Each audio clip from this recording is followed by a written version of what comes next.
মৌলি যে আগুনটা লাগিয়ে দিয়েছিল এটা বানি জানতে পেরে সবার সামনে মৌলিকে কষে এক চড় মারে। হ্যাঁ বন্ধুরা, এমনটাই দেখা যাবে। বিস্তারিত জানতে ভিডিওটি লাইক দিয়ে চ্যানেলটি সাবস্ক্রাইব করে দেখতে থাকুন। গল্পের শুরুতেই দেখা যাবে বানি অনিরুদ্ধকে বলে যে অনিরুদ্ধ বাবু, আপনি এমনটা করবেন না। দেখুন, আমার জীবনের সঙ্গে আপনার জীবনটা যদি জুড়ে যায় তাহলে আপনিও বিপদে পড়বেন। আমাকে ক্ষমা করে দেবেন, আমি এই সব কিছু পারবো না। তখনই অনিরুদ্ধ বলে, বানি, আমি যা কিছু করছি আমার মেয়ে আর মেয়ের মায়ের জন্যই করছি। আমি তোমাদের পাশে থাকতে চাই। আমি কোনো কিছু তোমার কাছ থেকে জোর করে নিতে চাই না, আর কোনো কিছু পেতেও চাই না। দেখো, যদি ভালোবাসা না থাকে সেখানে আর কিছু হয় না। তখনই বানি বলে, দেখুন মিস্টার চ্যাটার্জি, আমি জীবনে আমারও বিয়ে হয়েছিল। আমি বিদ্যুৎকে ভালোবেসে বিয়ে করিনি বটে, কিন্তু আমি তো ওকে বিয়ে করেছিলাম সংসার করার জন্য। বলুন, আমি একটা মেয়ে তো বিয়ে করে সংসার করার জন্য, সেটা তো আমার টেকেনি। এই জন্য আমি এই বিয়েটি আর মানি না। আমি এসবে জড়াতে চাই না। তখনই দেখা যায় যে অনিরুদ্ধ বলে, বানি, আমি তোমার কাছে কোনো কিছু জোর করবো না। অন্যদিকে দেখা যায় যে মৌলি, বিদ্যুৎ আর কুয়াশা আর নয়নতারাকে নিয়ে অনিরুদ্ধর বাড়ির সামনে দাঁড়িয়ে থাকে আর বিদ্যুৎকে বলে, বিদ্যুৎ, যদি কোনো আবোল তাবোল কিছু করে ফেলো তাহলে কিন্তু খুব খারাপ হয়ে যাবে। যদি অনিরুদ্ধের কিছু হয়ে যায় তখনই বিদ্যুৎ বলে, না না, অনিরুদ্ধের কিছু হবে না, আমি আমি কিছু করতে পারছি না এখন। এরপরই দেখা যায় বিদ্যুৎ খুব ভয় পেয়ে যায়। তখনই মৌলি বলে, এখনই যে আবার ঠিক করবে, তুমি সারা বাড়ি জ্বলিয়ে দেবে, আর এখানে তো আরো অনেকেই আছে, আর অনিরুদ্ধের কিছু হয়ে গেলে কিন্তু আমি ছাড়বো না। এরপরে দেখা যায় যে ভিতরে আগুনের আওয়াজ দেখতে পায় বানি আর অনিরুদ্ধ। তখনই ভয় পেয়ে যায় বানি, আর অনিরুদ্ধ বলে, ও বানি, চিন্তা করো না, হয়তো কোনো কিছু সমস্যা হয়েছে তাই এমনটা হচ্ছে, তুমি এতটা ভয় পেও না। তখনই বানি বলে, আমার কিন্তু এবার সত্যি সত্যি ভয় লাগছে মিস্টার চ্যাটার্জি, কি হলো বলুন তো। তখনই অনিরুদ্ধ বলে, কিছু হবে না, আমি দেখছি ব্যাপারটা। এদিকে আবার মৌলিও খুব চিন্তায় পড়ে যায় যে অনিরুদ্ধ যদি কিছু হয়ে যায়, ওকে যদি অনিরুদ্ধর কিছু হয়ে যায়। তখনই নয়নতারা বলে, কিছু হবে না, একটু একটু চুপ করো না মৌলি। তখনই দেখা যায় অন্যদিকে সারা বাড়ি ধোঁয়ায় ভরে যায়। তখনই দেখা যায় যে অন্তরা বলে, আরজু, তুমি দাদা ভাইয়ের দরজাটা খুলে দিয়ে আসো, ওরা ভিতরে আসুক, বাইরে আসুক। এরপরই দেখা যায় আরজু দরজাটা খুলতেই বানি আর অনিরুদ্ধ বাইরে চলে আসে, আর বানি একই কথা বলে, আমার মাম্মাম কোথায় মিস্টার চ্যাটার্জি। তখনই তানিয়া অসুস্থ হয়ে পড়তে যায়, শ্বাসকষ্ট শুরু হয়। তখনই দেখা যায় যে মামনি তানিয়াকে ধরে বলে যে আমি আছি তো। এরপর অনিরুদ্ধ তার শরীরের শার্টটা খুলে নিয়ে তানিয়ার মুখে ধরে আর বলে, এখানে তুমি শ্বাস নিতে পারো, সমস্যা হবে না। জলে ভিজিয়ে শার্টটা তানিয়ার মুখের সামনে দিয়ে থাকে। এরপরে সবাই আর্তনাদ করতে থাকে যে আমরা এখান থেকে বেরোবো কি করে। এরপরে আরজু বলে যে দাদা, আমাদেরকে বেরোতে হবে। তখনই অনিরুদ্ধ বলে, হ্যাঁ, দরজাটা খুলতে গেলেই দেখে বাইরে থেকে লাগানো। তখনই অনিরুদ্ধ বলে, এটা কিছুতেই হতে পারে না, বাড়ি থেকে এভাবে লেগে যাবে কি করে। তখনই আরজু বলে, হয়তো অনেকদিন পরে ছিল তো, জং টং ধরে হয়তো আটকে গেছে, এখন কি করবে অনিরুদ্ধদা। তখনই অনিরুদ্ধ বলে, যে করে হোক আমাদেরকে বের করতে হবে সবাইকে, এখানে সবাইকে নিরাপদে রাখতে পারছি না, বাইরে গেলে হয়তো নিরাপদে রাখতে পারবো। তখনই সাথী বলে, এত এত ঝড় কেন আমাদের জীবনে আসছে এটাই তো বুঝতে পারছি না। এরপরে অনিরুদ্ধ বাণীকে ডেকে বলে, আমাকে ধরে টান দাও। এরপরে দেখা যায় যে বাণী অনিরুদ্ধকে ধরতে চায় না। অনিরুদ্ধ চিৎকার করলে তখনই বাণী অনিরুদ্ধকে ধরে টানতে থাকে, আর দরজা অনিরুদ্ধ টানতে থাকে। এক পর্যায়ে মামনিও গিয়ে টানতে থাকে। তখনই দেখা যায় দরজাটা খুলে যায়, আর তখন সবাইকে নিয়ে বাইরে চলে আসে। তখনই দেখা যায় যে নয়নতারা বলে ওঠে, ওই যে ওরা বাইরে চলে এসেছে, আর ভয় নেই মৌলি। তখনই মৌলি বলে ওঠে, হ্যাঁ, যাই হোক, অনিরুদ্ধ ঠিক থাকলেই বড় কিছু। ও তো ঠিক আছে, ওর কিছু হয়ে গেলে আমি বিয়েটা কার করতাম গ্র্যান্ডমম, আমি খুব চিন্তায় পড়ে গিয়েছিলাম। তখনই দেখা যায় যে বিদ্যুৎ মনে মনে বলতে থাকে, যাক, তাহলে অনিরুদ্ধ বাবুর কিছু হয়নি। অনিরুদ্ধ বাবুর যদি কিছু হয়ে যেত তাহলে এই মৌলি ম্যাডাম আমাকে আর ছেড়ে দিত না, আমাকে পুরো শেষ করে ফেলতো। এরপরেই দেখা যায় সাথী বলে, অনিরুদ্ধ, ফায়ার সার্ভিসকে ফোন করো। এরপরে অনিরুদ্ধ বলে, হ্যাঁ, আমি ফোন করে দিয়েছি, ওনারা চলে আসছে। তখনই দেখা যায় যে আরজু বলে ওঠে, আর একটু হলেই যে কি হয়ে যেত। তখনই দেখা যায় বাণী বলে, এটা কিভাবে হলো, এটা কিসের জন্য হলো বলুন তো, কি ইচ্ছা করে এগুলো করলো। তখনই অনিরুদ্ধ বলে, আগে কাউকে দোষ দেওয়া যাবে না, আগে ব্যাপারটা পুলিশ দেখবে, তদন্ত করবে, তারপরে বুঝতে পারবো যে এটা কে করেছে। তখনই সাথী বলে, এবার সত্যিই অনিরুদ্ধ, আমারও কিন্তু ভয় করছে, হয়তো এতদিন পড়ে আছে, অনেক দিন হলো কোনো পরীক্ষা ও নিরীক্ষা করা হয় না, এই জন্য হয়তো এমনটা হতে পারে।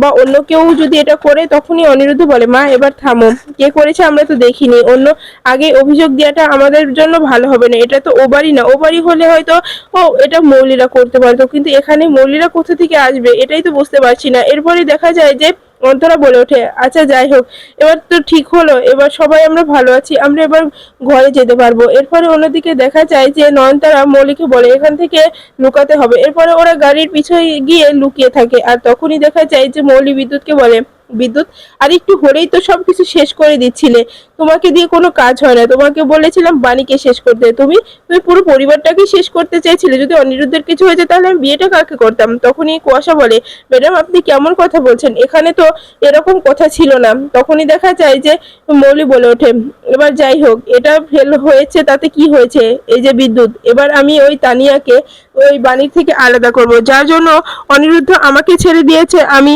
আমি তাকেই অনিরুদ্ধের কাছ থেকে কেড়ে নেব, কিছুতেই আমি ওই তানিয়াকে অনিরুদ্ধের কাছে আসতে দেবো না। তখনই বিদ্যুৎ বলে হ্যাঁ ম্যাডাম, আমিও চাই তানিয়াকে নিয়ে এখান থেকে চলে যেতে, তানিয়া আমার মেয়ে, আমি তানিয়াকে নিয়ে এই শহর ছেড়ে দেব। তখনই দেখা যায় অন্যদিকে বাণী বলে আচ্ছা এবার আমরা ঘরে যাই। এরপরে সবাই মিলে ঘরে এসে দেখতে পায় যে ঘরে সবকিছু এলোমেলো অবস্থায় পড়ে আছে। তখনই দেখা যায় তানিয়া বলে মা এখন কি হবে, এই যা ছিল সবই তো পুড়ে গেল। তখন এই সাথী কান্না করতে করতে বলে যে আমার আমার সংসারে কার কুনজর লেগেছে, আমি এটাই তো বুঝতে পারছি না, এখানে এসে এই নতুন সংসার শুরু করতে গেলাম, এখানেও সবকিছু শেষ হয়ে গেল, এখানেও আমাদের মাথার গোজার ঠাইটুকু কেড়ে নিতে চাচ্ছিলে ঠাকুর, আমরা কি অপরাধ করেছিলাম, কি অন্যায় করেছিলাম যার জন্য এত শাস্তি দিচ্ছ ঠাকুর। এরপরে দেখা যায় অনিরুদ্ধ ফায়ার সার্ভিসের সাথে কথা বলে যে এটা কি করে হলো। তখনই ফায়ার সার্ভিসের লোক বলে ওঠে যে আসলে দেখুন আমরা তো পরীক্ষা এখন করিনি, পরীক্ষার জন্য পাঠিয়েছি, যখন পুলিশ রিপোর্ট দেবে তখন আমরা আপনাকে জানিয়ে দেব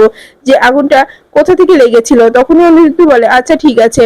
এরপরেই দেখা যায় যে নয়নতারা বলে ওঠে মৌলি দিদি ভাই আমাদের কিন্তু এখান থেকে এবার পালাতে হবে, যদি এই এই আশপাশের জনগণ দেখে ফেলে তাহলে কিন্তু একটা মারও মাটিতে পড়বে না, পুরোটা আমাদের শরীরের উপরে পড়বে।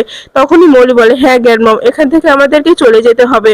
এরপরে দেখা যায় যে অনিরুদ্ধকে সান্ত্বনা দিতে থেকে বানিয়ে বলে যে অনিরুদ্ধ বাবু এত চিন্তা করবে না, আর এতটা ভেঙে পড়বে না, আমি তো আছি।